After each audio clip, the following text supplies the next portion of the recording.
A girl who wandered into the woods, a woman who poisoned an apple, a young girl who was locked away in a tower, a house made of gingerbread, and a wolf who wasn't nearly as innocent as he appeared. We grew up hearing these stories as fairy tales, stories about princesses, witches, curses, monsters, and happily ever afters. But here's the thing about fairy tales, some of them have very, very dark origins. Before we had Netflix documentaries, podcasts, YouTube channels, or streaming services dedicated to murder, people were already fascinated by the dark side of human nature. We have always been curious about crime, about murder, about disappearances, about the people who seemed perfectly normal until they weren't. And maybe that's why true crime has become such a massive part of popular culture. Because we're not just fascinated by what happened, we're fascinated by why it happened. What makes someone cross that line? How could someone live a seemingly ordinary life while hiding something extraordinary? And perhaps, most strangely of all, why do so many of us now crawl into bed at night, turn off the lights, grab our phones, and press play on a story about murder? Maybe it's the voice, that calm, almost hypnotic narration telling us about something horrifying. Maybe it's the familiar rhythm of the storytelling, the music, the investigation, the interviews, the photographs, the unanswered questions. We've been doing this for decades, from unsolved mysteries to forensic files to Snapped to Deadly Women. We've become accustomed to hearing terrifying stories told in voices that somehow make us feel safe enough to listen. And now, we've taken that experience with us to bed. We can listen to someone explain a murder while we're under a blanket. We can hear about a serial killer while we're falling asleep. We can spend an hour investigating a disappearance and somehow feel more relaxed when the episode ends. It's strange, it's fascinating, and maybe there's something comforting about knowing that the story has an ending, even when the ending isn't a happy one. So tonight, I want you to get comfortable, turn down the lights, get under that blanket, because we're going somewhere we've been going for centuries, into the woods, into the shadows, behind the locked doors, and into the stories that remind us that sometimes the scariest monsters aren't hiding under the bed. They're walking around among us, and sometimes they look completely ordinary. Welcome to Bedtime Crime, where the stories may sound like fairy tales, but the endings are real. A new series in the across the board entertainment. And tonight's story begins with the Candyman Killer.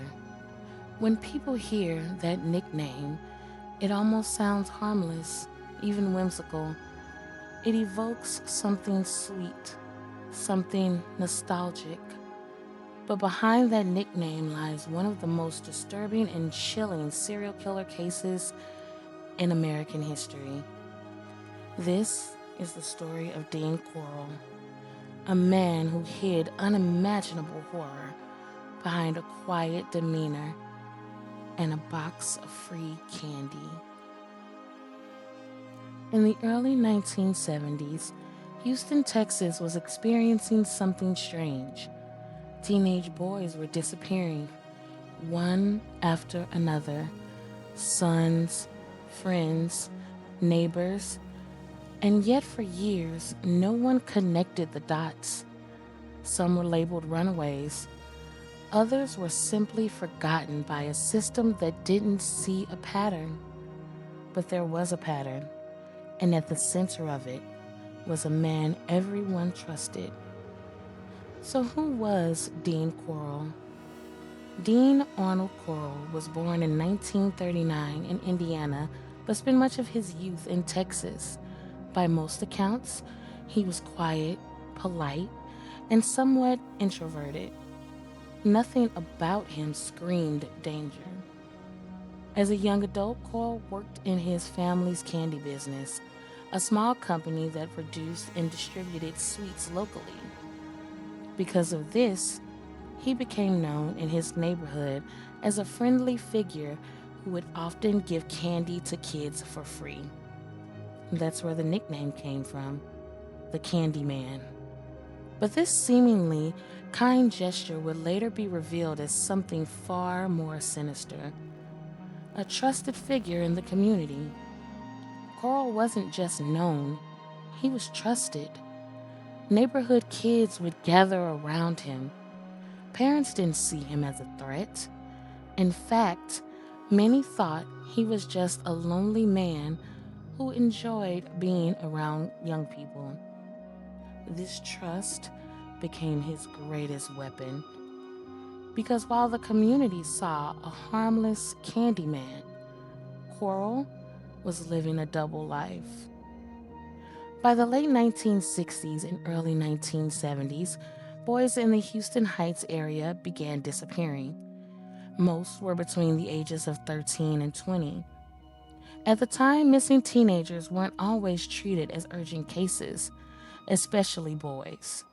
Many police departments assumed they had just ran away. This assumption allowed Corll to operate undetected for years, but he didn't act alone.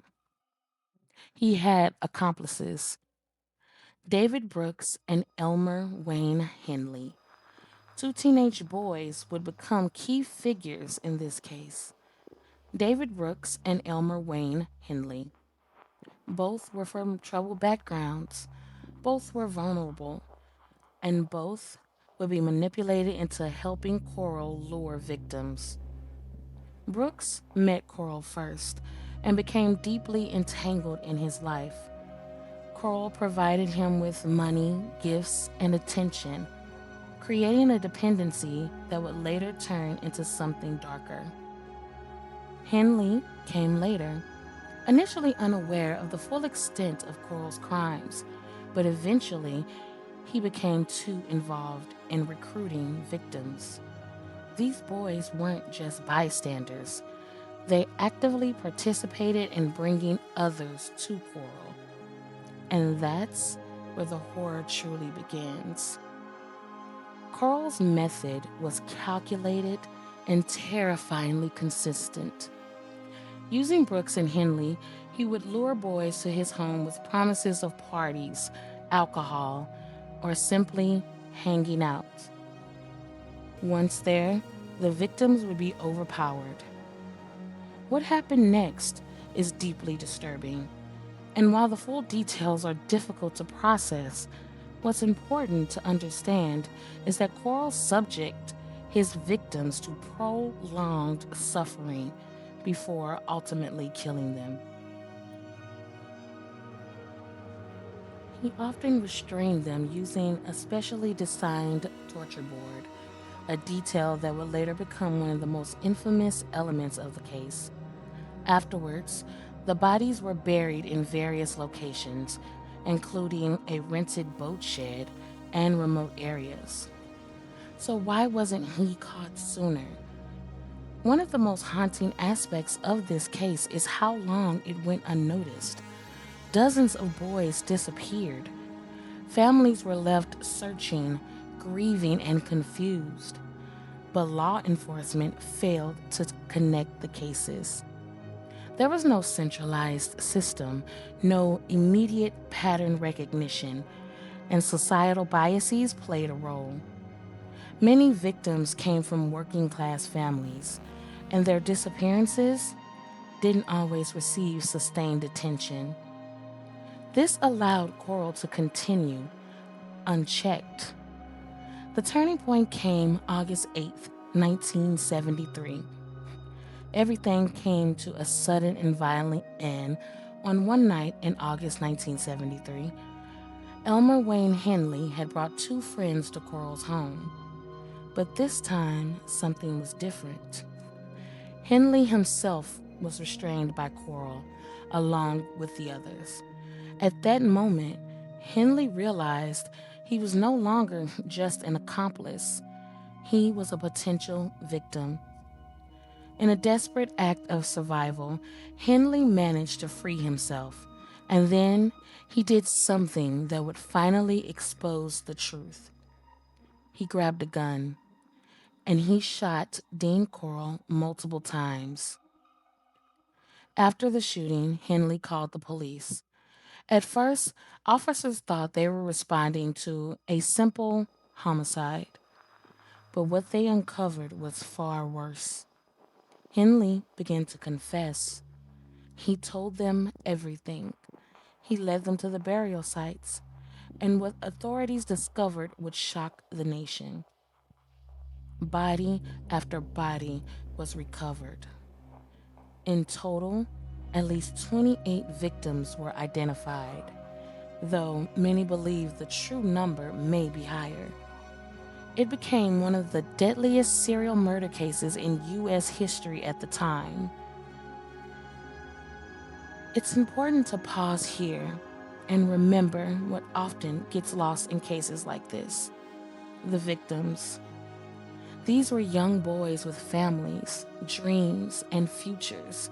They weren't statistics. They were sons who never came home, friends who were missed, lives that were stolen. For years, many families had no answers, and when the truth finally came out, it brought both closure and unimaginable grief. Even though I don't truly believe that you can ultimately have closure. With Corll dead, the focus shifted to his accomplices. David Brooks was arrested and later convicted of murder. He was sentenced to life in prison. Elmer Wayne Henley, despite killing Corll, was also tried and convicted for his role in the crimes. He received multiple life sentences. Their testimonies provided insight into how Corll operated, but they also raised difficult questions about manipulation, responsibility, and guilt. Were they victims too, or willing participants?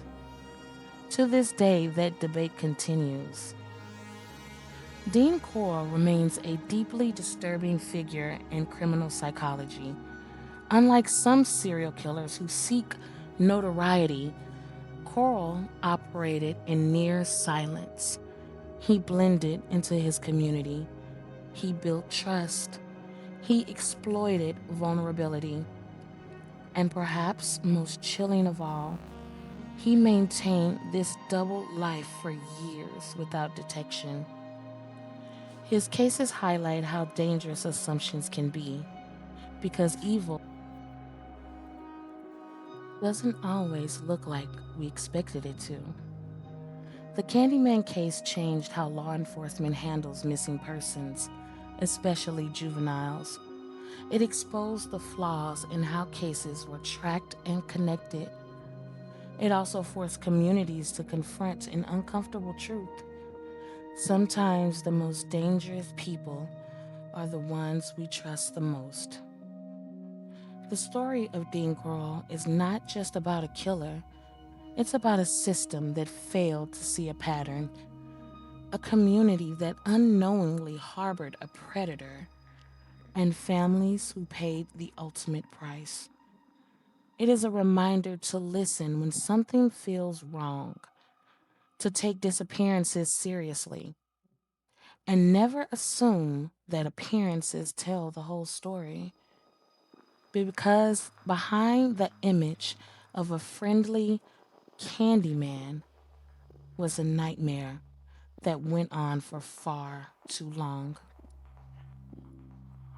And with that, our story comes to an end, at least for tonight.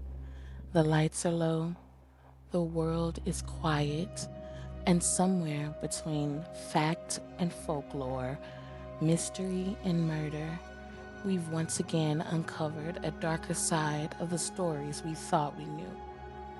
So if you're still awake, you might want to keep the lights on just a little longer. But if you're drifting off, let the sound of my voice carry you into the night. Thank you for spending this evening with me here, where bedtime stories come with a little more mystery, a little more darkness, and sometimes a body. Until our next case, sleep peacefully, dream sweetly, and remember, not every story was meant to have a happy ending. If you like this video, please comment. Keep it cute and classy in those comment sections.